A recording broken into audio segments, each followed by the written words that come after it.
కొందరైతే పని రాక్షసులు ఉంటారమ్మా. నిత్యం పని పని అని అంటనే ఉంటాంటారు. ఎవరైనా గట్నే ఉండాలని నడుమ L N T company owner, Infosys company ఓనర్లు కూడా చెప్తుర్రు. ఆదివారాలు కూడా ఆఫీసులకు వచ్చి కొలువులు చేయండి మోటివేషన్ కూడా ఇస్తున్నారు. గాళ్ళ మాటలు స్ఫూర్తిగా తీసుకున్నదో ఏందో కానీ గీ అక్క వర్క్ ఫ్రమ్ హోమ్ చేయమంటే ఏకంగా వర్క్ ఫ్రమ్ హోమ్ కాదు, వర్క్ ఫ్రమ్ కార్ చేస్తుంది.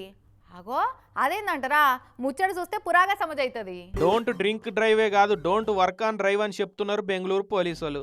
ఈ అక్క employee of the year, best employee award కోసం ఏమన్నా నల్లాడుతున్నదో ఏందో కానీ బెంగళూరు ట్రాఫిక్లో ఓ చేత కారు నడుపుకుంటా ఇంకో చేత ల్యాప్టాప్ పట్టుకొని మల్టీ టాస్కింగ్ చేసుకుంటా తొవ్వెంటి పోయేటోళ్ళకి కనిపించింది. అక్క మల్టీ టాస్కింగ్ టాలెంట్ అందరికీ తెలియాలి అని పక్కపొంటి పోయేటోళ్ళు వీడియో తీసి బెంగళూరు ట్రాఫిక్ పోలీసు వాళ్ళకు ట్యాగ్ చేసి సోషల్ మీడియాలో పెట్టిరు. డ్రంక్ అండ్ డ్రైవే కాదు, డోంట్ వర్క్ ఆన్ డ్రైవ్ అని కూడా చెప్పురి సార్ అని దెప్పి పొడిచిరు. ఇక గట్లనే వరకు పోలీసు వాళ్ళకి సులుక్కు అన్నట్టు కాదా, దెబ్బకే కారు నడుపుకుంటా ల్యాప్టాప్లో వర్క్ చేసిన అక్క కార్ నెంబర్ తోటి ఆమెకు శలాను పంపిరు. ఆమె ఇంటికి పోయి శలాను చేతిలో పెట్టి పైసలు కట్టించుకున్నారు. వర్క్ లైఫ్ బ్యాలెన్స్ చేసుకోవాలనుకున్నాడు మంచిదే కానీ స్టీరింగ్ బ్యాలెన్స్ తప్పితే అసలు బ్యాలెన్స్ చేసుకునేందుకు లైఫే ఉండదమ్మా. ఐటీ ఎంప్లాయ్ అంటే ల్యాప్టాప్, చార్జరు, బ్యాటరీ లెక్క కలిసి ఉండాలి కానీ కరెంటు షాక్తో వేలే బ్యాటరీ లాగా ఉండొద్దమ్మా. వర్క్ ఫ్రమ్ కార్ చేసుకోవాలంటే స్టీరింగ్ వేరే వాళ్ళకి ఇచ్చి నువ్వు టాస్కింగ్ చేసుకో తల్లి.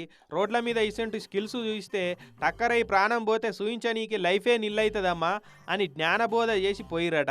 పాపం పెద్దక్క డ్రైవింగ్లో ల్యాప్టాప్ పట్టే బదులు కారు పక్క కాపుకొని పని చేసుకోవచ్చన్న ఆప్షన్ ఉంటుందని మర్చిపోయినట్టున్నది. చూస్తురు కదా, మీరైతే ఇట్లా చేయకురి. డ్రైవింగ్లో స్టీరింగ్ పట్టుకొని ముంగట తప్ప ఇంకేమైనా చూస్తే రెప్పపాటులో ఏమన్నా జరగవచ్చు.